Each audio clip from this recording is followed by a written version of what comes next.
Students, Saran Pyare Pari Sat Shri Akal and welcome once again to your own channel JS Math Classes। और ਅੱਜ ਆਪਾਂ ਲੈ ਕੇ ਆਏ ਹਾਂ 10ਵੀਂ ਕਲਾਸ ਦਾ ਚੈਪਟਰ ਨੰਬਰ 4 ਮੈਥ ਦਾ ਕੁਆਡਰੈਟਿਕ equation. ਔਰ ਅੱਜ ਦੀ ਵੀਡੀਓ ਦੀ ਸ਼ੁਰੂਆਤ ਕਰਦੇ ਹਾਂ ਆਪਾਂ ਵਧੀਆ ਜਿਹੇ ਵਿਚਾਰ ਦੇ ਨਾਲ। ਕਹਿੰਦਾ ਹੈ ਰਾਹੀ ਤੂੰ ਰੁਕ ਨਾ, ਹੈ ਰਾਹੀ ਤੂੰ ਰੁਕ ਨਾ ਕਿ ਨਿੱਤ ਦੇ ਮੁਸਾਫਿਰ ਨਿਰਾਸ਼ਾ ਦੇ ਨਜ਼ਦੀਕ ਢੁੱਕਦੇ ਨਹੀਂ ਹੁੰਦੇ, ਕਿ ਨਿੱਤ ਦੇ ਮੁਸਾਫਿਰ ਨਿਰਾਸ਼ਾ ਦੇ ਨਜ਼ਦੀਕ ਢੁੱਕਦੇ ਨਹੀਂ ਹੁੰਦੇ। ਇਹ ਸੂਰਜ, ਇਹ ਚੰਦਾ, ਹਵਾ ਤੇ ਸਿਤਾਰੇ ਸਦਾ ਚੱਲਦੇ ਰਹਿੰਦੇ ਨੇ, ਰੁਕਦੇ ਨਹੀਂ ਹੁੰਦੇ। ਪਹਾੜਾਂ ਦੀ ਛਾਤੀ ਨੂੰ ਛਾਨਣੀ ਬਣਾ ਕੇ, ਪਹਾੜਾਂ ਦੀ ਛਾਤੀ ਨੂੰ ਛਾਨਣੀ ਬਣਾ ਕੇ ਜੋ ਸੋਮੇ ਨਿਕਲਦੇ ਨੇ ਸੁੱਕਦੇ ਨਹੀਂ ਹੁੰਦੇ, ਜੋ ਸੋਮੇ ਨਿਕਲਦੇ ਨੇ ਸੁੱਕਦੇ ਨਹੀਂ ਹੁੰਦੇ। ਕਿ ਨਿੱਤ ਦੇ ਮੁਸਾਫਿਰ ਨਿਰਾਸ਼ਾ ਦੇ ਨਜ਼ਦੀਕ ਢੁੱਕਦੇ ਨਹੀਂ ਹੁੰਦੇ। ਐ ਰਾਹੀ ਤੂੰ ਰੁਕ ਨਾ, ਹੈ ਰਾਹੀ ਤੂੰ ਰੁਕ ਨਾ। ਸੋ ਡੀਅਰ ਸਟੂਡੈਂਟਸ, ਇਸ ਤਰ੍ਹਾਂ ਹੀ ਆਪਾਂ ਅੱਗੇ ਵੱਧਦੇ ਹੈਗੇ ਹਾਂ ਔਰ ਜ਼ਿੰਦਗੀ 'ਚ ਨਿਰਾਸ਼ਾ 'ਚ ਨਹੀਂ ਆਉਣਾ। ਜਿਹੋ ਜਿਹਾ ਮਰਜ਼ੀ ਸਮਾਂ ਹੋਵੇ, ਸਮਾਂ ਬੀਤ ਜਾਂਦਾ, ਠੀਕ ਹੈ, ਵਧੀਆ ਸਮਾਂ ਆਏਗਾ ਔਰ ਆਸ ਕਰਦੇ ਹਾਂ ਕਿ ਜਲਦੀ ਵਧੀਆ ਸਮਾਂ ਆਏਗਾ। ਔਰ ਅੱਜ ਦੀ ਵੀਡੀਓ ਦੀ ਸ਼ੁਰੂਆਤ ਕਰਦੇ ਹੈਗੇ ਇਸ ਆਸ ਦੇ ਨਾਲ। ਅੱਜ ਆਪਾਂ ਕਰ ਰਹੇ ਹੈਗੇ ਹਾਂ ਚੈਪਟਰ ਨੰਬਰ 4 ਕੁਆਡਰੈਟਿਕ ਇਕੁਏਸ਼ਨ, ਯਾਨੀ ਕਿ ਦੋ ਘਾਤੀ ਸਮੀਕਰਨ। ਤਾਂ ਇੱਥੇ ਇੱਕ ਨਿਊ ਵਰਡ ਆਪਣੇ ਕੋਲ ਆਇਆ ਹੈਗਾ ਸਮੀਕਰਨ, ਠੀਕ ਹੈ, ਇਕੁਏਸ਼ਨ। ਕਿਉਂਕਿ ਚੈਪਟਰ ਨੰਬਰ 2 ਦੇ ਵਿੱਚ ਆਪਾਂ ਪੜ੍ਹ ਰਹੇ ਸੀਗੇ ਪੋਲੀਨੋਮੀਅਲ, ਯਾਨੀ ਕਿ ਬਹੁਪਦ ਪੜ੍ਹ ਰਹੇ ਸੀ ਆਪਾਂ। ਉਹਦੇ ਨਾਲ ਆਪਾਂ ਕੰਪੈਰੀਜ਼ਨ ਕਰਦੇ ਹਾਂ ਇਸ ਚੈਪਟਰ ਦਾ, ਠੀਕ ਹੈ। ਲੈਟਸ ਫਸਟ ਇੰਟਰੋਡਿਊਸ, ਪਹਿਲਾਂ ਆਪਾਂ ਇੰਟਰੋਡਕਸ਼ਨ ਲੈਂਦੇ ਹਾਂ ਕਿ ਵਾਟ ਇਜ਼ ਕੁਆਡਰੈਟਿਕ ਇਕੁਏਸ਼ਨ, ਠੀਕ ਹੈ। ਕੁਆਡਰੈਟਿਕ ਇਕੁਏਸ਼ਨ ਦੀ ਡੈਫੀਨੇਸ਼ਨ ਕੀ ਹੈ ਆਪਣੇ ਕੋਲੇ, ਪਰਿਭਾਸ਼ਾ ਕੀ ਹੈ। An equation having at least one second degree term in one variable. ਇਸ ਤਰ੍ਹਾਂ ਦੀ ਇਕੁਏਸ਼ਨ ਲੈਣੀ ਹੈਗੀ ਆਪਾਂ ਜਿਹਦੇ ਵਿੱਚ ਘੱਟੋ ਘੱਟ ਇੱਕ ਐਸੀ ਰਕਮ ਹੋਵੇ ਜਾਂ ਟਰਮ ਹੋਵੇ, ਇੱਕ ਐਸਾ ਪਦ ਹੋਵੇ ਜਿਹਦੀ ਘਾਤ 2 ਹੋਵੇ। ਘੱਟੋ ਘੱਟ ਇੱਕ ਲਾਜ਼ਮੀ ਹੋਵੇ, ਇੱਕ ਤੋਂ ਵੱਧ ਜਿੰਨੇ ਮਰਜ਼ੀ ਹੋ ਸਕਦੇ ਆ, ਠੀਕ ਹੈ। ਤਾਂ ਜਿਹੜਾ ਸਕੁਏਅਰ ਟਰਮ ਘੱਟੋ ਘੱਟ ਇੱਕ ਟਰਮ ਹੋਣੀ ਚਾਹੀਦੀ ਇਹਦੇ ਵਿੱਚ, ਠੀਕ ਹੈ। ਸਕੁਏਅਰ ਟਰਮ ਮਤਲਬ ਜਿਹਦੇ ਵਿੱਚ ਘਾਤ 2 ਹੋਵੇ, ਵੇਰੀਏਬਲ ਦੀ ਘਾਤ 2, ਯਾਨੀ ਕਿ ਚੱਲ ਦੀ ਘਾਤ 2 ਹੋਵੇ, ਠੀਕ ਹੈ। ਫੋਰ ਐਗਜ਼ਾਮਪਲ ਆਪਣੇ ਕੋਲੇ ਜਿਸ ਤਰ੍ਹਾਂ ਐਕਸ ਸਕੁਏਅਰ ਹੋਵੇ ਜਾਂ ਵਾਈ ਸਕੁਏਅਰ ਹੋਵੇ ਜਾਂ ਟੀ ਸਕੁਏਅਰ ਹੋਵੇ, ਹੈ ਨਾ। ਤਾਂ ਪਹਿਲਾਂ ਆਪਾਂ ਸ਼ੁਰੂ ਕਰਦੇ 9th ਚੈਪਟਰ ਤੋਂ। ਆਪਾਂ ਪੜ੍ਹਿਆ ਸੀਗਾ ਪੋਲੀਨੋਮੀਅਲ, ਪੜ੍ਹੀ ਸੀ ਆਪਾਂ। ਪੋਲੀਨੋਮੀਅਲ ਵਿੱਚ ਆਪਣੇ ਕੋਲੇ ਸੀਗਾ ਲੀਨੀਅਰ ਪੋਲੀਨੋਮੀਅਲ। ਕੀ ਸੀਗਾ? ਲੀਨੀਅਰ ਪੋਲੀਨੋਮੀਅਲ, ਯਾਨੀ ਕਿ ਰੇਖੀ ਬਹੁਪਦ, ਠੀਕ ਹੈ। ਰੇਖੀ ਬਹੁਪਦ ਸੀ ਆਪਣੇ ਕੋਲੇ। ਰੇਖੀ ਬਹੁਪਦ ਕਿਸ ਤਰ੍ਹਾਂ ਦਾ ਸੀਗਾ? ਲੀਨੀਅਰ, ਖਾਸ ਕਰਕੇ ਉਹਦੇ ਵਿੱਚ ਐਕਸ ਦੀ ਘਾਤ ਕਿੰਨੀ ਹੁੰਦੀ ਹੈ? ਇੱਕ ਆਪਾਂ ਲਿਖਦੇ ਸੀ 5x + 4 ਐਂਡ ਸੋ ਔਨ, ਇਸ ਤਰ੍ਹਾਂ ਦਾ ਸੀਗਾ, ਇਸ ਟਾਈਪ ਦਾ ਸੀਗਾ ਆਪਣੇ ਕੋਲੇ। ਫਿਰ ਆਪਾਂ ਸੈਕਿੰਡ ਪੜ੍ਹਿਆ ਸੀਗਾ, ਇਹ ਸੀ ਰੇਖੀ ਉਸ ਨੂੰ ਕਹਿੰਦੇ ਜਿਹਦੇ ਵਿੱਚ ਚੱਲ ਦੀ ਘਾਤ 1 ਹੋਵੇ, ਮਤਲਬ ਵੇਰੀਏਬਲ ਦੀ ਪਾਵਰ 1 ਹੋਵੇ, ਠੀਕ ਹੈ। ਫਿਰ ਪੜ੍ਹੇ ਸੀ ਆਪਾਂ ਘਾਤ 2 ਵਾਲੇ, ਜਿਹਨੂੰ ਬੋਲਦੇ ਸੀ ਆਪਾਂ ਕੁਆਡਰੈਟਿਕ। ਕੁਆਡਰੈਟਿਕ ਵਰਡ ਫੈਮੀਲੀਅਰ ਹੋ ਗਏ ਨਾ, ਆਪਾਂ 9th ਚੈਪਟਰ 'ਚ ਆਪਾਂ ਪੜ੍ਹ ਚੁੱਕੇ ਹਾਂ ਵਰਡ ਕੁਆਡਰੈਟਿਕ। ਕੁਆਡਰੈਟਿਕ ਪੋਲੀਨੋਮੀਅਲ, ਪੋਲੀਨੋਮੀਅਲ ਦੀ ਆਪਾਂ ਗੱਲ ਕਰਦੇ ਹਾਂ ਕਿਉਂਕਿ ਪੜ੍ਹ ਚੁੱਕੇ ਹਾਂ ਪਹਿਲਾਂ ਆਪਾਂ, ਉਹਦੇ ਨਾਲ ਕੰਪੇਅਰ ਕਰ ਲਈਏ। ਮਤਲਬ ਕੀ ਸੀਗਾ? ਦੋ ਘਾਤੀ ਬਹੁਪਦ, ਇਹ ਪੜ੍ਹਿਆ ਸੀ ਆਪਾਂ, ਠੀਕ ਹੈ। ਇਹ ਕਿਸ ਤਰ੍ਹਾਂ ਦਾ ਸੀਗਾ? ਜਿਹਦੇ ਵਿੱਚ ਆਪਣੇ ਕੋਲ ਐਕਸ ਦੀ ਘਾਤ 2 ਹੁੰਦੀ ਸੀ, ਠੀਕ ਹੈ। ਜਿਸ ਤਰ੍ਹਾਂ ਮੰਨ ਲਓ 5x² + 4 ਹੈ, 5 ਹੈ, ਠੀਕ ਹੈ। ਜਾਂ ਆਪਾਂ ਲੈ ਸਕਦੇ ਇਕੱਲਾ ਹੀ x² ਇੱਕੋ ਹੀ ਟਰਮ ਹੋਵੇ ਤਾਂ ਵੀ ਇਹ ਜਿਹੜੀ ਕੁਆਡਰੈਟਿਕ ਹੀ ਹੈ, ਠੀਕ ਹੈ। ਜਿਹਦੇ ਵਿੱਚ 2 ਆ ਗਈਆਂ ਤਾਂ ਵੀ ਕੁਆਡਰੈਟਿਕ ਹੈ। ਜਿਹਦੇ ਵਿੱਚ 3 ਆ ਗਈਆਂ, ਇਸ ਤਰ੍ਹਾਂ ਲਿਖ ਦਈਏ ਆਪਾਂ x² + 5x + 4, 3 ਟਰਮਸ ਆ ਗਈਆਂ, ਤਾਂ ਇਹ ਵੀ ਕੀ ਹੈਗਾ? ਕੁਆਡਰੈਟਿਕ ਪੋਲੀਨੋਮੀਅਲ ਹੀ ਹੈ। ਤਾਂ ਇੱਕ ਪੋਲੀਨੋਮੀਅਲ ਨੂੰ ਆਪਾਂ ਇਕੁਏਸ਼ਨ ਕਦੋਂ ਕਹਿੰਦੇ ਹੈਗੇ ਆ? ਤਾਂ ਇਕੁਏਸ਼ਨ ਵਰਡ ਤੋਂ ਹੀ ਪਤਾ ਹੈਗਾ ਆਪਾਂ, ਜਦੋਂ ਆਪਾਂ ਇਸ ਇਕੁਏਸ਼ਨ ਪੋਲੀਨੋਮੀਅਲ ਨੂੰ ਇਕੁਏਟ ਕਰ ਦਿੰਦੇ ਹਾਂ ਇਕੁਅਲ ਟੂ 0, ਠੀਕ ਹੈ। ਤਾਂ ਜਦੋਂ ਆਪਾਂ ਇਸ ਨੂੰ ਲਿਖ ਦਿੰਦੇ ਹੈਗੇ ਆ x² + 5 + 4 = 0, ਦੈਨ ਦਿਸ ਪੋਲੀਨੋਮੀਅਲ ਬਿਕਮਸ ਇਕੁਏਸ਼ਨ, ਠੀਕ ਹੈ। ਸਮਝ ਲੱਗ ਗਈ? ਜਦੋਂ ਆਪਾਂ ਇਕੁਅਲ ਸਾਈਨ ਪਾ ਦਿੰਦੇ ਹੈਗੇ ਆ, then we can say it is an equation, ਠੀਕ ਹੈ। ਨਾਓ ਇਟਸ ਨਾਟ ਪੋਲੀਨੋਮੀਅਲ, ਇਹ ਇੱਕ ਇਕੁਏਸ਼ਨ ਬਣ ਗਈ ਆਪਣੇ ਕੋਲੇ। ਤਾਂ ਇਸ ਤਰ੍ਹਾਂ ਦੀਆਂ ਇਕੁਏਸ਼ਨ ਦੀ ਆਪਾਂ ਸਟੱਡੀ ਕਰਨੀ ਇਸ ਚੈਪਟਰ 'ਚ, ਠੀਕ ਹੈ। ਕਲੀਅਰ ਹੋ ਗਿਆ ਨਾ concept? What is quadratic equation? Quadratic equation ਉਹ ਹੁੰਦੀ ਹੈਗੀ ਹੈ ਜਿਹਦੇ ਵਿੱਚ ਸਾਰੀਆਂ ਟਰਮਸ ਦੇ ਵਿੱਚੋਂ ਘੱਟੋ ਘੱਟ ਇੱਕ ਟਰਮ ਜਿਹੜੀ ਹੈਗੀ ਆ ਘਾਤ 2 ਵਾਲੀ ਹੋਣੀ ਜ਼ਰੂਰੀ ਹੈ। ਵੱਡੀ ਤੋਂ ਵੱਡੀ ਘਾਤ 2 ਹੋਣੀ ਚਾਹੀਦੀ ਹੈ ਉਹਦੇ ਵਿੱਚ, ਠੀਕ ਹੈ। ਜੇ ਵੱਡੀ ਤੋਂ ਵੱਡੀ ਘਾਤ 3 ਆ ਗਈ ਤਾਂ ਉਹ 3 ਘਾਤੀ ਬਣ ਜੂਗੀ, ਠੀਕ ਹੈ। ਜੇ ਇੱਥੇ 2 ਆ ਤਾਂ 2 ਘਾਤੀ। ਮਤਲਬ ਜੇ ਸੈਕਿੰਡ ਡਿਗਰੀ ਟਰਮ ਹੈ ਨਹੀਂ ਤਾਂ ਇਹ ਹੈਗੀ ਆਪਣੇ ਕੋਲੇ ਲੀਨੀਅਰ ਇਕੁਏਸ਼ਨ। ਕੀ ਹੈ? Linear equation. ਤਾਂ ਆਪਾਂ ਪੜ੍ਹਨਾ ਹੈ ਕੁਆਡਰੈਟਿਕ ਇਕੁਏਸ਼ਨ। ठीक है बच्चे, ये अपने को क्वाड्रेटिक पॉलीनोमियल। ਆਪਾਂ ਹੋਰ ਐਗਜ਼ਾਮਪਲ ਲੈਂਦੇ ਹਾਂ ਤਾਂ ਸਟੈਂਡਰਡ ਫਾਰਮ ਦੇ ਵਿੱਚ ਆਪਾਂ ਇਹਨੂੰ ਕਿਸ ਤਰ੍ਹਾਂ ਲਿਖ ਸਕਦੇ ਹੈਗੇ ਆ, ਸਟੈਂਡਰਡ ਫਾਰਮ ਜਾਂ ਜਰਨਲ ਫਾਰਮ ਇਹਦੀ ਕਿਸ ਤਰ੍ਹਾਂ ਬਣਦੀ ਹੈਗੀ ਆ, ਜਿਸ ਤਰ੍ਹਾਂ ਆਪਾਂ ਕੁਆਡਰੈਟਿਕ ਪੋਲੀਨੋਮੀਅਲ ਦੀ ਪੜ੍ਹੀ ਸੀਗੀ ਨਾ, ਤਾਂ ਕੁਆਡਰੈਟਿਕ ਪੋਲੀਨੋਮੀਅਲ ਦੇ ਵਿੱਚ ਆਪਾਂ ਸੈਕਿੰਡ ਚੈਪਟਰ ਨਾਲ ਲੈ ਕੇ ਚੱਲ ਰਹੇ ਹੈਗੇ, ਠੀਕ। ਉੱਥੇ ਆਪਾਂ ਕੀ ਪੜ੍ਹਿਆ ਸੀ, ਕੁਆਡਰੈਟਿਕ ਪੋਲੀਨੋਮੀਅਲ ax² + bx + c, ਇਸ ਫਾਰਮ 'ਚ ਪੜ੍ਹਿਆ ਸੀ ਆਪਾਂ, ax² + bx + c। ਦੇਖੋ ਇੱਥੇ x ਦੀ ਮੈਕਸੀਮਮ ਪਾਵਰ ਕਿੰਨੀ ਹੈ, 2 ਹੀ ਹੈ ਨਾ, ਵੱਡੀ ਤੋਂ ਵੱਡੀ ਘਾਤ 2 ਹੈ ਪੂਰੀ ਸਮੀਕਰਨ ਪੂਰੇ ਪੋਲੀਨੋਮੀਅਲ ਦੇ ਵਿੱਚ। ਤਾਂ ਇਹਨੂੰ ਆਪਾਂ ਜਦੋਂ = 0 ਰੱਖ ਦਿਆਂਗੇ ਤਾਂ ਵਟ ਇਜ਼ ਦਿਸ, ਇਹ ਇੱਕ ਆਪਣੇ ਕੋਲੇ ਕੁਆਡਰੈਟਿਕ ਇਕੁਏਸ਼ਨ ਬਣ ਗਈ। This is the general form of quadratic equation, ਠੀਕ ਹੈ। ਹਮੇਸ਼ਾ ਆਪਾਂ ਇਹਦੇ ਨਾਲ ਕੰਪੇਅਰ ਕਰਾਂਗੇ ਜਦੋਂ ਵੀ ਆਪਾਂ ਕਿਸੇ ਇਕੁਏਸ਼ਨ ਨੂੰ ਸੋਲਵ ਕਰਨਾ ਹੋਇਆ, ਤਾਂ ax² + bx + c = 0। This is the general form of quadratic equation. ਤਾਂ ਹੁਣ ਕਈ ਵਾਰੀ ਤੁਹਾਨੂੰ ਕੀ ਆਊਗਾ, ਤੁਹਾਨੂੰ ਦੇਖਣ ਨੂੰ ਲੱਗੂਗਾ ਕੋਈ ਇਕੁਏਸ਼ਨ ਇਸ ਲਿਖੀ ਆ, ਉਹਦੇ ਵਿੱਚ ਘਾਤ ਆਪਾਂ ਨੂੰ 2 ਦਿਖਦੀ ਹੋਊਗੀ, ਠੀਕ ਹੈ। ਪਰੰਤੂ ਆਪਾਂ ਨੂੰ ਸਿੰਪਲੀਫਾਈ ਕਰਨਾ ਪਊਗਾ। ਜਿੰਨਾ ਚਿਰ ਸਿੰਪਲੀਫਾਈ ਨਹੀਂ ਕਰਦੇ ਆਪਾਂ ਇਹ ਨਹੀਂ ਕਹਿ ਸਕਦੇ ਕਿ ਇੱਕ 2 ਘਾਤੀ ਸਮੀਕਰਨ ਹੈ ਜਾਂ ਨਹੀਂ ਹੈ, ਠੀਕ ਹੈ। ਹੋ ਵੀ ਸਕਦੀ ਹੈ, ਉਹ ਨਹੀਂ ਵੀ ਹੋ ਸਕਦੀ, ਪਰੰਤੂ ਸਿੰਪਲੀਫਾਈ ਕਰਕੇ ਹੀ ਪਤਾ ਲੱਗੇਗਾ। ਆਪਾਂ ਇਹਦੀਆਂ ਐਗਜ਼ਾਮਪਲਸ ਦੇਖਦੇ ਹਾਂ ਹੁਣ, ਠੀਕ ਹੈ। ਤਾਂ ਐਗਜ਼ਾਮਪਲ ਹੈ ਆਪਣੇ ਕੋਲ ਫਸਟ ਐਗਜ਼ਾਮਪਲ, ਫਸਟ ਸਮ ਜਿਹੜਾ ਹੈਗਾ ਉਹਦੇ 'ਚ ਆਪਾਂ ਫਸਟ ਪਾਰਟ ਲਿਆ। ਇੱਥੇ ਹੈ ਆਪਣੇ ਕੋਲ x + 1 ਦਾ ਸਕੁਆਇਰ = 2 × x - 3। ਇਹ ਆਪਾਂ ਨੂੰ ਸਟੇਟਮੈਂਟ ਗਿਵਨ ਆ, ਠੀਕ ਹੈ, ਰਕਮ ਦਿੱਤੀ ਹੋਈ ਆਪਾਂ ਨੂੰ। ਤਾਂ ਦੇਖਣ ਨੂੰ ਤਾਂ ਆਪਾਂ ਨੂੰ ਇਸ ਤਰ੍ਹਾਂ ਲੱਗਦਾ ਕਿ ਇਹਦੇ ਵਿੱਚ ਘਾਤ 2 ਹੈ, ਤਾਂ 2 ਘਾਤੀ ਸਮੀਕਰਨ ਹੈ, ਪਰੰਤੂ ਜਿੰਨਾ ਚਿਰ ਆਪਾਂ ਇਹ ਬ੍ਰੈਕਟ ਓਪਨ ਨਹੀਂ ਕਰਦੇ ਤਾਂ ਆਪਾਂ ਨੂੰ ਇਹ ਕਲੈਰੀਫਾਈ ਨਹੀਂ ਹੋਏਗਾ ਕਿ ਜਿਹੜੀ ਹੈਗੀ ਹੈ 2 ਘਾਤੀ ਸਮੀਕਰਨ ਹੈ ਜਾਂ ਨਹੀਂ ਹੈ, ਠੀਕ ਹੈ ਜੀ। ਆਪਾਂ ਇਹਨੂੰ ਸੋਲਵ ਕਰਦੇ, ਸੋਲਵ ਕਰਨ ਲੱਗੇ ਹੁਣ ਨਿੱਕੇ ਨਿੱਕੇ ਬੇਸਿਕਸ ਜਿਹੜੀਆਂ ਹੈਗੀਆਂ ਆਪਣੇ ਕੋਲੇ, ਤਾਂ ਬੇਸਿਕਸ ਕੀ ਨੇ ਆਪਣੇ ਕੋਲੇ। ਇੱਥੇ ਦੇਖੋ a + b ਦਾ ਹੋਲ ਸਕੁਆਇਰ ਬਣਦੇ, ਠੀਕ ਹੈ। ਮਤਲਬ 2 ਰਕਮਾਂ ਹੋਣ ਤਾਂ ਫਾਰਮੂਲੇ ਜਿਹੜੇ ਹੈਗੇ ਆ ਬੇਸਿਕਸ ਉਹ ਤੁਹਾਨੂੰ ਜਿਹੜੇ ਆਉਣੇ ਚਾਹੀਦੇ ਹੈਗੇ ਆ। ਫਾਰਮੂਲਾ ਮੈਂ ਇੱਥੇ ਲਿਖ ਦਿੰਦਾ ਹੈਗਾ, because we know that a + b ਦਾ ਹੋਲ ਸਕੁਆਇਰ। ਉਹਨੂੰ ਓਪਨ ਕਿਵੇਂ ਕਰਦੇ ਹੈਗੇ ਆ, ਇਹ ਛੋਟੀਆਂ ਕਲਾਸਾਂ ਦਾ ਵੈਸੇ ਫਾਰਮੂਲਾ ਹੈਗਾ, ਇੱਥੇ ਡਿਸਕਸ ਕਰਨਾ ਬਣਦਾ ਨਹੀਂ, ਬਟ ਇੱਕ ਵਾਰੀ ਮੈਂ ਦੱਸ ਦਿੰਦਾ ਹੈਗਾ, ਤੁਹਾਨੂੰ ਪਤਾ ਹੋਣਾ ਚਾਹੀਦਾ ਹੈਗਾ ਵੀ a + b ਦਾ ਸਕੁਆਇਰ ਕਿਵੇਂ ਖੋਲ੍ਹਦੇ ਹੁੰਦੇ ਆਪਾਂ। I know you know all, a + b ਦਾ ਸਕੁਆਇਰ ਕੀ ਬਣਦਾ, a² + b² + 2ab, मतलब first term the square, second term the square and 2 × first and second term, ठीक है। फार्मूला वेरी इंपॉर्टेंट है, ये 7th क्लास तो तुम्हें जोड़ा फार्मूला आ जाता है। नो इनू आप ओपन करते हैं, इतने ए है x और b कितना है 1, मतलब first term square x² + b 1² 1 ही आ गया, + 2ab 2 × a मतलब फर्स्ट टर्म × b मतलब सेकंड टर्म। इनू आप ओपन करके इस तरह लिख सकते हैं। ਇੱਥੇ ਹੁਣ ਆਪਣੇ ਕੋਲ ਹੈ ਗੁਆਂਢੀ ਗੁਣਾ, ਠੀਕ ਹੈ।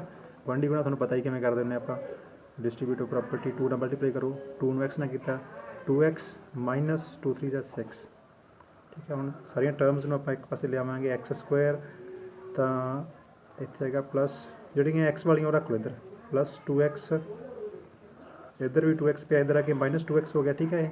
ਇਸ ਤੋਂ ਬਿਨਾਂ ਕੀ ਰਹਿ ਗਿਆ ਇਕੱਲਾ ਇੱਥੇ 1, ਅਤੇ ਇੱਧਰ ਸੀ -6 ਇਹ ਆ ਗਿਆ, ਇੱਧਰ ਆ ਪਲੱਸ = ਹੋ ਗਿਆ 0, ठीक है। ਜਿਹੜੀਆਂ ਟਰਮ ਇੱਧਰੋਂ ਲੈ ਕੇ ਆਉਂਦੀਆਂ ਉਹਨਾਂ ਦੇ ਸਾਈਨ ਚੇਂਜ ਹੋਣੇ, ਜਿਹੜੀਆਂ ਇੱਧਰ ਪਈਆਂ ਉਹ ਚੇਂਜ ਕਰਨ ਦੀ ਜ਼ਰੂਰਤ ਨਹੀਂ ਹੈ, ਨਹੀਂ ਹੋਣਗੇ, ਚੇਂਜ ਵੀ ਨਹੀਂ ਹੋਣੇ। ਸੋ x² 2x - 2x ਕੈਂਸਲ ਹੋ ਗਿਆ, 6 + 1 ਕਿੰਨਾ ਆ ਗਿਆ 7, ਦਿਸ ਇਜ਼ = 0। ਹੁਣ ਨਾਓ ਆਪਾਂ ਗੱਲ ਕੀਤੀ ਸੀ ਕਿ ਸਟੈਂਡਰਡ ਜਿਹੜਾ ਹੈਗਾ ਆਪਣੇ ਕੋਲੇ ਕੁਆਡਰੈਟਿਕ ਇਕੁਏਸ਼ਨ ਇਸ ਫਾਰਮ 'ਚ ਹੁੰਦੀ ਹੈਗੀ ਆ, ਤਾਂ ਜ਼ਰੂਰੀ ਇੱਥੇ ਕੀ ਸਿਰਫ ਇਹਦੇ 'ਚ ਕੀ ਆਪਣੇ ਕੋਲੇ x ਦੀ ਘਾਤ 2 ਵਾਲੀ ਰਕਮ ਜਿਹੜੀ ਹੈਗੀ ਆ ਬਚਣੀ ਚਾਹੀਦੀ ਹੈਗੀ ਸੋਲਵ ਕਰਨ ਤੋਂ ਬਾਅਦ, ਠੀਕ ਹੈ। ਇਸ ਤੋਂ ਵੱਡੀ ਨਾ ਬਚੇ, ਇਸ ਤੋਂ ਛੋਟੀ ਹੋਵੇ ਜਾਂ ਨਾ ਹੋਵੇ, ਬਟ ਇਹ ਹੋਣੀ ਚਾਹੀਦੀ ਹੈ ਆਪਣੇ ਕੋਲੇ। ਤੁਸੀਂ ਦੇਖੋ ਕਿ ਇਹਦੇ ਵਿੱਚ ਕੀ ਬਚਿਆ ਆਪਣੇ ਕੋਲੇ, x² ਵਾਲੀ ਟਰਮ ਹੈ ਆਪਣੇ ਕੋਲ, ਇੱਥੇ ਐਕਸਟਰਾ ਜੋ ਵੀ ਆਏ ਆਪਾਂ ਨੂੰ ਇਹਦੇ ਨਾਲ ਮਤਲਬ ਨਹੀਂ ਹੈ, ਬਟ ਇਹ ਕਿਉਂਕਿ ਆਪਾਂ ਇਹੀ ਚੈੱਕ ਕਰਨਾ ਸੀ ਕਿ 2 ਘਾਤੀ ਸਮੀਕਰਨ ਹੈ ਜਾਂ ਨਹੀਂ ਹੈ, ਤਾਂ 2 ਘਾਤ ਬਚੀ ਹੈ ਇੱਥੇ, ਇਸ ਲਈ ਆਪਾਂ ਕਹਿ ਸਕਦੇ ਹਾਂ this is an quadratic equation. Yes, it is an quadratic equation ਬਣਦੀ ਹੈ, ਕੁਆਡਰੈਟਿਕ ਇਕੁਏਸ਼ਨ है। क्लीयर हो गया। सैकेंडली आप होर चेक कर लेने हैं, एक अपने को होर क्वेश्चन है इधर तो सारा सिंपलीफाई है, इनू सॉल्व करने की जरूरत नहीं है। इत्थे फिर देखो स्क्वायर बनता पाया a - b का स्क्वायर बनता पाया, तो ये वाला फॉर्मूला भी आप इत्थे मैं लिख देना है एक बारी ताकि तुहानूं पता लग जाए। a - b का स्क्वायर किवें खुलदा, इत्थे प्लस का सीगा ते माइनस का आ गया, इत्थे a² आउंदा + b² आउंदा, सेम देखो, बट जी लास्ट टर्म हैगी आ वो अपने को प्रोडक्ट टर्म माइनस दी आऊगी -2ab। सिमिलरली ओपन कर लो, इधर सेम ही आ गया x² plus 3x plus 1 is equal to, इनू ओपन करोगे पहला है x², 2 का स्क्वायर बन गया 4, फिर है -2ab, 2 into first into second term 2a तो b भी 2 है, ठीक है अपने को। तो सिंपलीफाई कितना कितना बन गया, देखो इतने भी x² है, इतने भी x² है, सेम साइन है, तुम इस तरह भी कट सकते हो, ठीक है। इतने जो ਹੁਣ अपने राइट हैंड साइड पर पई है एक टर्म, एक लैफ्ट पर पई है, सेम साइन हो तो आप इस तरह कट सकते हैं, ठीक है। तो इतने बचा अपने को 3x प्लस 1, इधर की बचा यह बन गया मल्टीप्लाई करांगे -4x, इधर आगे बन गया प्लस 4x, तो ये आ गया इधर के -4, ये बन गया जी 3x plus 4x 7x, 1 minus 3 रह गया is equal to 0, and this is equation बन गया अपने को। हम तुम देखो ये x की घात 2 वाली रकम है अपने को नहीं ना बची, खत्म हो गई, इतने एलिमिनेट हो गया चो, इट मीन x² टर्म बची नहीं कोई। तो दसो फिर एक क्वाड्रेटिक इक्वेशन बनती है कि नहीं बनती, नहीं जी। तो ये वाली जी है क्वाड्रेटिक इक्वेशन नहीं बनती, आप लिखेंगे no it's not an quadratic equation, ठीक है जी। समझ लगी कि नहीं, मतलब की होना चाहिए x की घात 2 वाली टर्म बचनी चाहिए है। तो फस्ट सम सारा इदा है, तुम सारे इनू सिंपलीफाई करके देखना, सिंपलीफाई करने तो बाद तुम दस सकते हो कि ये क्वाड्रेटिक इक्वेशन है या नहीं है। समझ लगी बच्चे। एक होर पार्ट आप सॉल्व करते हैं ताकि होर थोड़ा क्लैरीफाई हो जाए अपन। देखो ये टर्म है x³ - 4x² - x plus 1 is equal to x - 2 the whole cube. This is the eighth part of first question, ठीक है। तो इन्होंने आप जो सॉल्व करते देखो पहले देखने सार की लगता अपन को इतने x की पावर 3 है, ठीक है। तो आप कह सकते हैं कि एक क्वाड्रेटिक इक्वेशन है ही नहीं है, ठीक है। वेखण तो एं लगता ना अपन, परंतु सॉल्व करके आप देखते हैं भी x³ टर्म बचती है चो कि नहीं बचती, फिर आप दसांगे क्वाड्रेटिक इक्वेशन है कि नहीं है। तो सॉल्व करने वाला इधर तो कुछ है नहीं, अपने को सारा सिंपलीफाई किया हुआ है, तो इस तरह ही आ जाऊगा। राइट हैंड साइड से देखो इतने क्यूब होल क्यूब पिया ब्रैकेट के x - 2 है और यदा क्यूब है, तो होल क्यूब वाला फॉर्मूला भी अपन होना चाहिए। देखो इतने फस्ट टर्म च आप देखिए a + b² a - b², 2 फार्मूले हो गए, और थर्ड फार्मूला है, नोट कर लो बच्चे, फार्मूला की है अपने को a - b the whole cube. a - b the whole cube काहदे इक्वल होंदा है, नोट कर लो, a - b the whole cube is equal to होंदा है a³, तो माइनस सारे माइनस होंगे, ठीक है। a³ - b³ - 3a² b, और लास्ट टर्म होंगी प्लस दी 3ab², ठीक है। a³ - b³ - 3a² b plus 3ab², this is the cube of, यानी कि whole cube of a - b। Clear है ना, वेरी इंपॉर्टेंट फार्मूला है, फार्मूला थोड़े दिमाग होना चाहिए। जस्ट अलजेब्रिक फार्मूले है तो जोड़े होने चाहिए, बेसिक्स है। सो क्वेश्चन सॉल्व करते हैं आप, इधर सॉल्व करने वाला कुछ भी नहीं था, इनू आप सिंपलीफाई करते हैं, इनू आप सेम ही लिख लिया x³ - 4x² - x plus 1 is equal to, now a³ - b³, पहला एक ही है x³ आ गया, -b³ यानी कि 2 का क्यूब, 2 की घात 3, 2 की घात 3 का मतलब 2 का घन कढ़ना, अपने 2 में 3 बार गुणा करके करना आ जाऊगा 8 आ जाऊगा, मैं डायरैक्ट लिखता इतने -3a² b, 3a है अपने को x² आ गया इंटू b कितना है इतने 2, मल्टीप्लाई करेंगे, दिस इज 3a² b हो गया, एंड लास्ट टर्म बन दिया 3ab², यानी कि 3a है इतने x और b कितना है 2, 2 दा की है स्क्वायर। समझ लगी, 3ab²। नाउ सॉल्व दिस, ये तो हमें आ गया x³ - 4x² - x plus 1 is equal to, इधर बचा अपने को x³ - 8, इनू सॉल्व किया 3 दूनी 6 बन गई, 6x², इनू सॉल्व किया बन गया अपने को 2 का स्क्वायर है इतने, 2 का स्क्वायर कितना बन गया 4, 4 थी कितने बन गए 12, नाल बन गया x। ਹੁਣ ਤੁਸੀਂ देखो राइट हैंड साइड से भी x³ पिया, लैफ्ट से भी पिया है, तो इनू आप कैंसल आउट कर सकते हैं, यानी कि क्यूबिक टर्म कैंसल आउट होगी। हम स्क्वेयर वाले देख लो कि बचा इतने, दिस इज -4x², सारे इधर ले लैफ्ट हैंड साइड से, ये बच गया -4x², तो इधर आके बन जाएंगे plus 6x², -4x² plus 6x², ठीक है। और x वाले है इतने अपने को माइनस का x सीगा, इधर x वाला की सीगा +12, इधर आके -12x बन गया, x तो बिना की सी इधर +1 इधर ही पिया सीगा, इधर सी -8 इधर आके हो जाएगा प्लस, इज इक्वल टू क्या रहेगा 0। सॉल्व किया 6x स्क्वेयर चों -4 किया कि आ गया अपने को 2x स्क्वायर। क्लीयर है। फिर -x -12 माइनस दे 13x बच गए, 8 से कितने बच गए 9 इज इक्वल टू 0। तो जस्ट आप देखना इतने की है इस सारी इक्वेशन के सैकेंड डिग्री टर्म बच रही है ना अपने को मैक्सीमम क्यूब वाली जी एलिमीनेट होगी बच्चों, तो इतने स्क्वेयर वाली टर्म हैगी आ, तो we can say this is an quadratic equation. Yes समझ लग गई। मैंने पूछा से चेक करना कि दो घाती समीकरण है या नहीं है, तो ये दो घाती समीकरण है।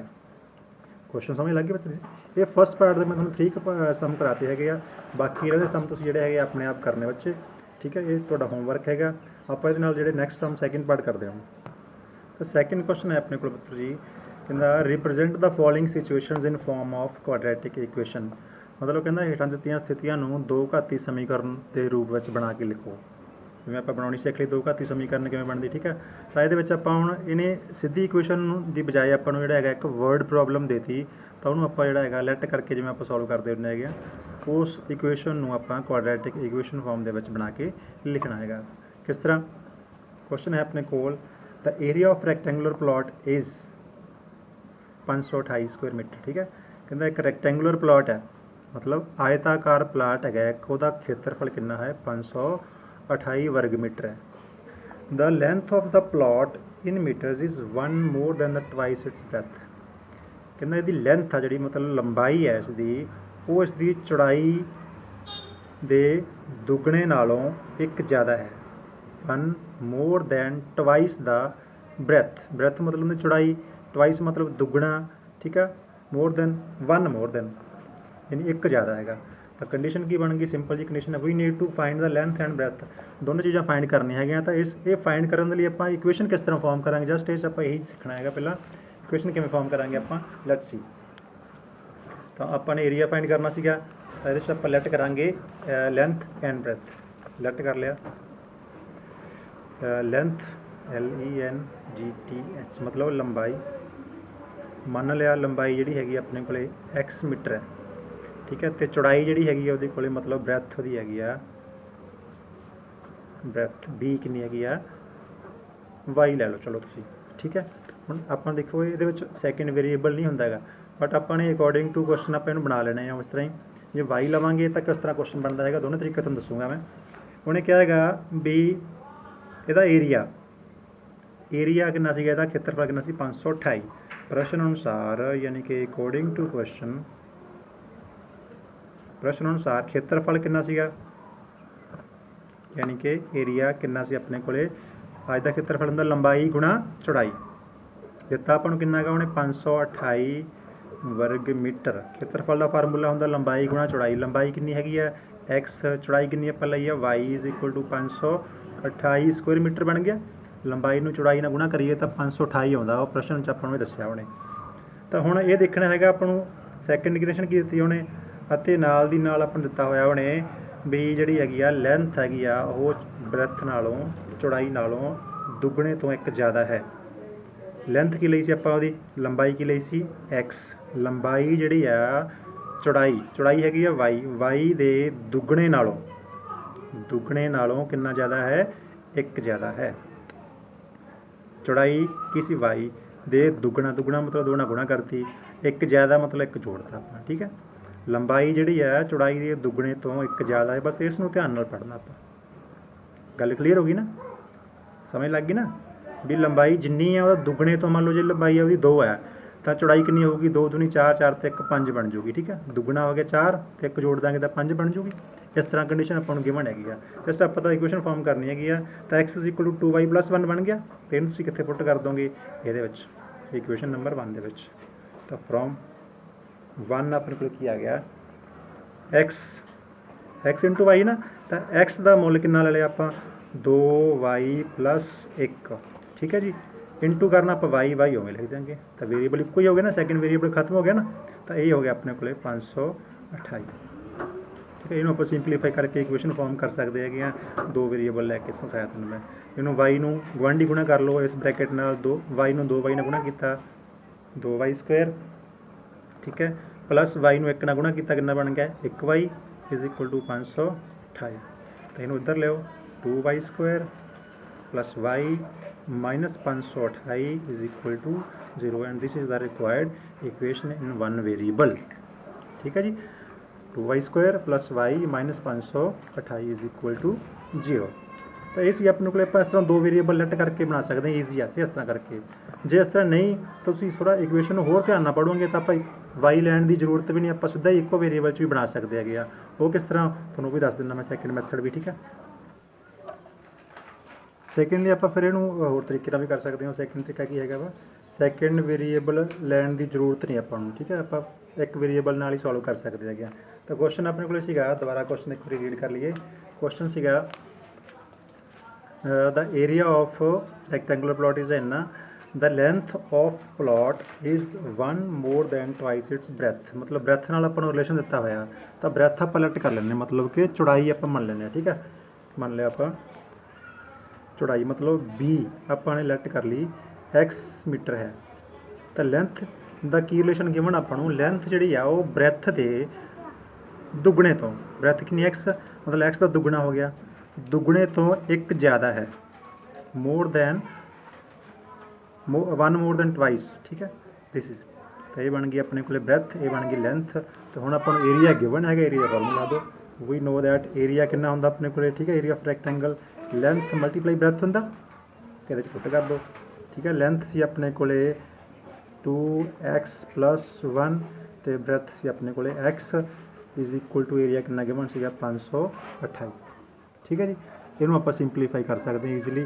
जिस तरह अपने को इतने एक्स बन गई, एक्स ना मल्टीप्लाई करोगे बन गया 2x², एक्स ना 1 ना किया कला ही एक्स आ गया, इनू इधर लिया तो इज इक्वल टू कितना बन गया 0। तो this is the required equation अपने को। ठीक है,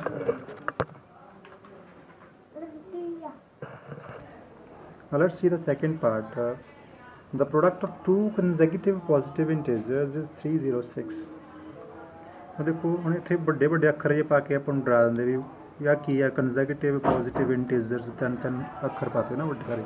हम जिन्होंने ये आप डिटेल ना पढ़िया है बेसिक सारे पता है कि नंबर लाइन से किहड़े पॉजिटिव नंबर्स होंगे ना कितना है। प्रोडक्ट ऑफ टू कंजैक्यूटिव, कंजैक्यूटिव मीनस होंगे लगातार भी एक दे बाद जिवें मान लो 2 आउंदा 2 दे बाद 3 आउंदा। ठीक है, लगातार लेने क्रमवार।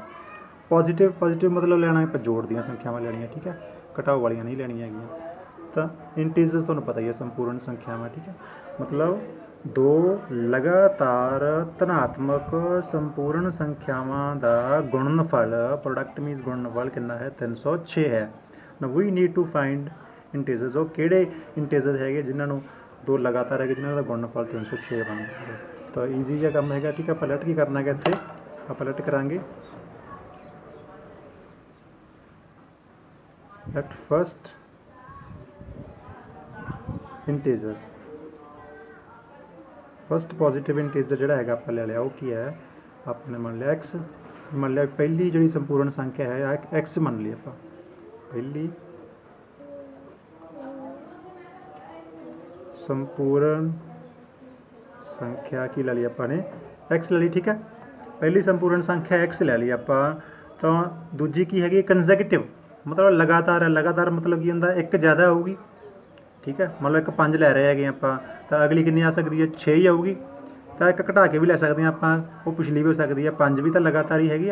तो 2 कंजैक्यूटिव पॉजिटिव नंबरस लाए। ठीक है, दो मर्जी जोड़े लगातार नंबर लेने जिवें मान लो 5 ते 6 ले 5 × 30 बनते हैं। तो इस तरह के किहड़े दो इंटीजर आ जिन्होंने गुणा करके 306 बनते वो लभने आप होणगे लगातार। जे एक अपने x लिया तो दूजा कितना आएगा, तो दूजी संपूर्ण संख्या कितनी आएगी, दूजी संपूर्ण संख्या इस तो एक ज़्यादा ही होएगी, एक वध होगी ना, एक वध मतलब ये एक जोड़ दो। बस आही फंडा आप दिमाग बिठाना है भी नैक्सट कितना होगा तो 1 मोर होगा। ठीक है, एक आप ऐड करना है, पहले x हो गया दूजा कितना होगा x + 1, तो दोनों का प्रोडक्ट कितना, प्रोडक्ट मीनस उनका गुणा, दोनों को गुणा कर लो। तो प्रश्न अनुसार की है अकॉर्डिंग टू क्वेश्चन कहता इन्होंने दोनों का प्रोडक्ट फर्स्ट टर्म तो सैकेंड टर्म दोनों का प्रोडक्ट कितना बनता है 306 बनता है। इन्हें सिंपलीफाई कर लो, सिंपलीफाई करके इक्वेशन बन गई। सिंपली ये गुणा कर लो, इन्हें गुणा कर लो, गुआंढी गुणा फिर बन गई है। एक्स नू एक्स ना किया x², एक्स नू एक ना किया एक्स, इनू इधर ले आओ माइनस हो गया is equal to 0 and this is the required quadratic equation. Just आप इक्वेशन फॉर्म करनी है। Now move to the next question. तो नैक्सट क्वेश्चन है जी अपने को, ट्रेन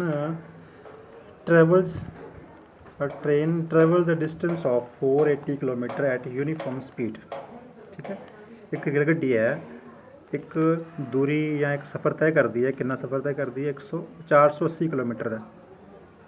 ठीक है, एट यूनीफॉर्म स्पीड एक सार चाल नाल तुरी जाती है तो वो 480 किलोमीटर का सफ़र तय करती है। मतलब दूरी कितनी है अपने को 480 किलोमीटर। ठीक है, पक्का ही हो गया, आप सॉल्व करके लिख लेने है। तो दूरी कितनी है मीनस डिस्टेंस कितना है, that is equal to 480 kilometre. तो पक्का ही हो गया। इफ स्पीड जी हैगी उन्होंने 8 किलोमीटर प्रति घंटा लैस कर दी, हूँ एक सार स्पीड ना तुरी जाती है, वो कहता जी स्पीड में आप घटा दीए, स्पीड में घटा दीए, कि घटाइए 8 किलोमीटर पर, मतलब 8 किलोमीटर प्रति घंटा स्पीड में आप घटा दीए, तो then it would taken 3 hours more to cover the same distance. Distance वही है। ठीक है, तो वो कहता जी 8 किलोमीटर प्रति घंटा चाल में घटा दीए तो पहलों वाले समय नालों 3 घंटे होर ज़्यादा लगते हैं उन्ने ही डिस्टेंस को कवर करने के लिए। ठीक हो गया, ये क्वेश्चन अपने को। तो इस क्वेश्चन को आप वेरीफाई ध्यान नाल पढ़ीए, तो ये आप क्वेश्चन इक्वेशन फॉर्म करनी है, क्वाड्रेटिक इक्वेशन किद्दां फॉर्म करांगे। तो फाइंड करनी आप इसकी स्पीड ऑफ ट्रेन, रेल गड्डी की चाल कितनी है। तो चाल पता करने वास्ते आपको पता फॉर्मूला होंदा अपने को, चाल बराबर में दूरी बटे समा होंदा है। तो दो समय की गल की इत्थे, पहला वाला समा तो दूजे समय के अंतर कितना 3 घंटिया का, भी दूजा समा 3 घंटे ज़्यादा लगता है ना। तो ये अपने दूरी चाल तो समय वाले फार्मूले पढ़े है। ठीक है, वही इतने बेसिक्स लगने हैं अपने को। तो चाल जी आप मन लें इतने एक्स। ठीक है, मन लिया, मतलब लैट कर लिया आप जी स्पीड कितनी है, वो स्पीड मतलब चाल कितनी है, वो है एक्स किलोमीटर प्रति घंटा, वो ओरिजिनल जी हैगी स्पीड। तो हुण अकॉर्डिंग टू दिस पहली इक्वेशन की बनती है अपने को, पहले प्रश्न के हिसाब नाल भी पहला टाइम कितना लग गया अपने को, टाइम 1 भी इस स्पीड के हिसाब नाल कितना टाइम लगता सी उन्होंने। तो टाइम का फॉर्मूला होंदा पुत्र अपने को, टाइम मतलब समा। ठीक है, समय का अपने को फॉर्मूला की है, समा फॉर्मूला होंदा दूरी बटे चाल, यानी कि डिस्टेंस ओवर स्पीड। ठीक है, फार्मूला पहला भी पढ़ चुके आप, 3rd चैप्टर के आप यूज़ काफ़ी किया इस फार्मूले में। तो इतने हम फस्ट टाइम कितना लगता है, डिस्टेंस कितना सी अपने को भी गिवन सीगा, दैट वाज 480 किलोमीटर। ठीक है, तो स्पीड आप लेगी एक्स, तो पहला टाइम कितना बन गया 480 ओवर एक्स। ठीक है, जिन्नी दूरी है उन्होंने टोटल वो स्पीड ना डिवाइड कर देंगे, तो यह बन गया टाइम, इन्ना टाइम इन्होंने लगता सी पहला। तो T1 आ गया है, T2 हुण T2 वास्ते की होया, उहदी जिहड़ी स्पीड आ वो कितनी घट गई, 8 किलोमीटर प्रति घंटा घट गई। वो वास्ते यदि स्पीड आप लवांगे, न्यू स्पीड कितनी, पहला स्पीड लिख लीए इत्थे आप, तो स्पीड कितनी बन गई नाउ, स्पीड वो कितनी घट गई, पहला सी एक्स विचों 8 माइनस कर दो, हुण वो स्पीड बन गई x minus 8 kilometre per hour. ये अकॉर्डिंगली आप हुण टाइम 2 फाइंड करते हैं भी सैकेंड टाइम कितना लगता है, वो फॉर्मूला टाइम का वही है, दूरी बटे चाल, डिस्टेंस तो डिस्टेंस भी वही है 480, बट हम स्पीड कितनी होगी अपने को एक्स माइनस 8 होगी। ठीक है, एक्स माइनस 8 स्पीड होगी एंड दिस इज़ टाइम। ठीक है, इन्ने आवर्स टाइम लगेगा। हुण गिवन किया कि सैकेंड वाला टाइम जोड़ा है 3 hours more to cover the same distance, भी 3 घंटे ज़्यादा लग गए ये पहला वाले टाइम तो। मतलब आपको मोटा मोटा जिहा गिवन आ भी इन्होंने दोनों टाइम्स का डिफरेंस कितना बनता, 3 घंटे बनता, यानी कि आ टाइम ज़्यादा लगता क्योंकि स्पीड घट गई इतने, जिन्नी स्पीड घट होगी टाइम ज़्यादा लगूगा ना। तो अकॉर्डिंग टू क्वेश्चन आपको गिवन कंडीशन की है, हम तुम इन्हू 2 तरीके फॉर्म कर सकते हैं। एक तो डायरैक्ट तुहानूं दसता मैं भी दोनों का डिफरेंस कितना बन गया 3 घंटे, भी टाइम ज़्यादा कि T2 इनू अगे रखांगे, T2 तो T1 का डिफरेंस मतलब अंतर कितना है 3 घंटे आ, एक तो सीधा ही बन गया। या फिर अकॉर्डिंग टू जिवें आपको गिवन उस तरह पढ़ लो, कहना जोड़ा सैकेंड वाला टाइम है, सैकेंड वाला टाइम T2 है, वो पहला वाले टाइम T1 तो कितना ज़्यादा है 3 घंटे ज़्यादा है। आप इस तरह भी लिख सकते हैं, T1 से 3 जोड़ के T2 बनता है, तो T1 आप इधर लियावांगे सेम कंडीशन ही बन जूगी। ठीक है, तुम समझण तो बस क्वेश्चन जिवें समझना है। ठीक है, तो इक्वेशन इस तरह फॉर्म होनी है। हुण तुसीं इत्थे T2 and T1 the values put कर सकते आप। T2 सीगा 480 बाई एक्स माइनस 8, T1 सीगा अपने को 480 बाई एक्स। तो डिफरेंस कितना आएगा 3 आवर्स। क्लीयर 3 घंटे का डिफरेंस हैगा। हुण इहनूं आपां सॉल्व कर सकते ईजिली, आपां नूं क्रॉस मल्टीप्लाई आउंदी हैगी, ठीक है, मैथड आउंदा हैगा। तो इह 'चों 480 सॉल्व करन वास्ते आपां इहनूं कॉमन लै लैने, साइड ते रख लैने, ठीक है। तो 480 नूं आपां साइड ते रख लिया, नहीं भी साइड ते रखना तुसीं इस तरह ही कर लो क्योंकि तुसीं कन्फ्यूज ना हो, ठीक है, इस तरह ही कर लो। एलसीएम लै लो, एलसीएम की होंदा दोनों डिफरेंस है तो दोनों का प्रोडक्ट हो जाता, दोनों ही आ गए अलग अलग है, दोनों डिनोमीनेटर अलग अलग है, दोनों ही आ गए, ठीक है। तो फिर क्रॉस मल्टीप्लाई कर दो, एक्स नूं 480 नाल बन गया अपने को 480 एक्स, ठीक है, कुछ नहीं लिखा 480 एक्स माइनस 480 नूं इहदे नाल मल्टीप्लाई करना आपां 480 into x minus 8 is equal to 3 हो गया, ठीक है जी। इन्हों मल्टीप्लाई कर लो 480 एक्स ही आ गया उमें। हूँ आ 480 गुआंढी हो गया, ठीक है, अंदर मल्टीप्लाई करना, इन्होंने एक्स ने मल्टीप्लाई किया 480 एक्स ही बन गया, भी माइनस माइनस बन गया प्लस। हूँ इन्हों 8 ना मल्टीप्लाई कर लो 8 0 0 8 8 ज़ा 64 8 4 ज़ा 32 32 प्लस 6 कितना बन गया 38। समझ लगी ना पुत्र जी। 8 8 64 चुका 32 6 3840 बन गया, ठीक है जी। और नीचे है दोनों का प्रोडक्ट, इन्हूं भी गुणा कर दो एक्स स्क्वायर माइनस दे 8x, इधरले पासे कितना है 3 दे आप बटे 1 आपदे कोल ला सकते हैं क्योंकि 1 नाल डिवाइड कर दो चाहे 1 हटा दो कोई फर्क नहीं पैंदा। तो इत्थे 480 प्लस का इत्थे माइनस का तो कैंसल ही हो गया, ईजी हो गया ना, कल्ला 3840 रह गया इत्थे। हुण फिर इहनूं क्रॉस मल्टीप्लाई कर लो इधर, यानी ये सारी टर्म नूं 3 नाल लै जाओ, इनू लै जाओ 1 नाल, क्योंकि आता कैंसिल आउट ही हो गया ना। तो इत्थे बन गया 3 नाल मल्टीप्लाई करोगे ये बच गया 3 into x square minus 8x, इधर 1 नाल मल्टीप्लाई करोगे कितना आ गया 3840। समझ लगी, क्रॉस मल्टीप्लाई करता, इन्होंने बटरफ्लाई मैथड भी कह दें, ठीक है, तिरछी गुणा करती यानी कि इन्हों 3 नाल गुणा कर लो, फिर अंदर 3x स्क्वेयर माइनस 3 8 24x, तो इनू भी लैफ्ट साइड पर लियाओ माइनस हो जाएगा इधर आके, क्योंकि राइट साइड पर सीगा इधर लिया 3840 हो गया इज इक्वल टू 0। तो इक्वेशन फॉर्म होगी, ठीक है। हुण तुसीं थोड़ा जिहा सिंपलीफाई कर सकते हैं, देख लो भी आ 3 दे पहाड़े च आउंदा 24 भी आउंदा 3 दे पहाड़े च, आजू 3 दे पहाड़े च जोड़ करके वेख लो 8 4 12 3 15, ठीक है, 3 दे पहाड़े च वंडिया जाऊगा, वंड दो तो सारी रकम नूं 3 दे पहाड़े नाल वंड दोगे, थोड़ी होर सिंपलीफाई हो जूगी है। तो इत्थे जो 3 डिवाइड करोगे सारी इक्वेशन नूं आपां 3 नाल डिवाइड करता, इत्थे भी इत्थे भी इत्थे भी, ठीक है, लिखण की जरूरत नहीं, और तुसीं जिहड़ा हैगा कीप इन माइंड रख के इहनूं डिवाइड कर सकते हैं। तो इत्थे एक्स स्क्वेयर है कल्ला 3 3 कट्टिया जाऊगा, 3 8 24 इत्थे 8x रह जाऊगा, इत्थे 3 डिवाइड करोगे 3 कम 3 3 दूनी 6 24 बन गए, 3 8 24 0, तो 1280 रह गया इत्थे। तो ये अपने को क्वाड्रेटिक इक्वेशन फॉर्म होगी, ठीक है बच्चे। ये लास्ट क्वेश्चन सीगा अपने को सैकेंड का, थर्ड पार्ट तुसीं अपने आप करना है, जस्ट तुसीं इक्वेशन फॉर्म करनी हैगी है, ईजी क्वेश्चन तुहाडा होमवर्क हैगा वो, ठीक है। नैक्सट वीडियो आपां जिहड़ा हैगा नैक्सट एक्सरसाइज लैके आवांगे, ठीक। So thanks for watching, take care, God bless you बच्चे।